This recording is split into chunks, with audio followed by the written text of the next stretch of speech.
On enchaîne tout de suite avec l'actualité de l'emploi. Hein, je vous en ai parlé tout à l'heure, vous le savez sans doute.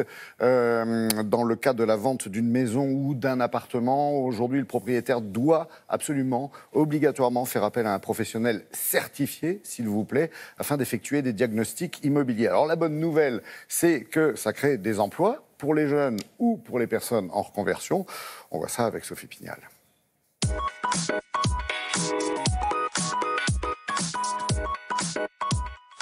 Électricité, gaz, surface, performance énergétique. Au total, 14 diagnostics immobiliers sont imposés par la loi pour acheter, vendre, louer ou réaliser des travaux au sein d'un bien immobilier. Je confirme le rendez-vous pour demain après-midi, 14 h. Aujourd'hui, j'ai 2 rendez-vous. On va faire les diagnostics de l'amiante, de l'électricité, du gaz. Les diagnostics immobiliers ont pour objet d'identifier les risques pouvant porter atteinte aux occupants d'un logement. C'est le gaz, intoxication, c'est l'électricité, électrocution, c'est l'amiante, avec tous les problèmes de cancer de la plèvre. Ça peut être les termites pour la sécurité d'un bien immobilier. Ça peut être le diagnostic de performance énergétique pour être capable de réduire sa facture d'énergie.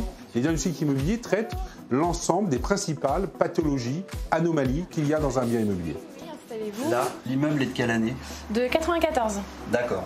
Donc dans le cadre d'une vente, il y a plusieurs diagnostics à effectuer. Un métier en pleine expansion. D'ailleurs, la société Agenda Diagnostic recrute actuellement une centaine de personnes. Donc là, j'ai un radiateur électrique. Ok, chauffage tout électrique donc. Si c'est le...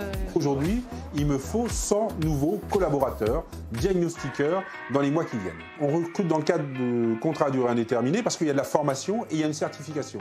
95% de nos contrats sont des contrats CDI. Je vais vérifier la prise pour voir si elle est bien raccordée à la terre. J'exerce le métier de diagnostiqueur depuis août 2002. Donc là, je vais mesurer la distance de la prise au bord de la baignoire.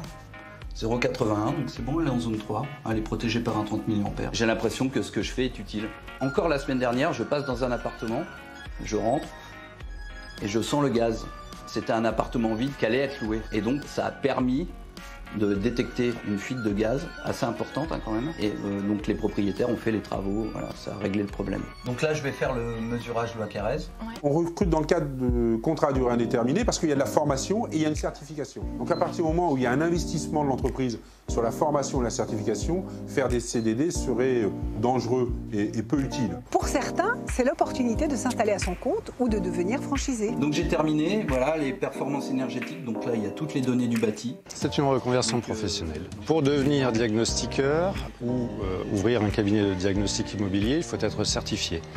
Et donc, il faut un minimum de compétences et notamment un minimum de connaissances dans le bâtiment. Et il faut passer un certain nombre de certifications pour pouvoir exercer. Il y a donc 4 mois de formation sur les différents thèmes, l'amiante, l'électricité, le gaz, le plomb. Et ensuite, donc, on a les examens de certification. Si vous souhaitez en savoir plus et pourquoi pas proposer votre candidature, eh bien rendez-vous à cette adresse.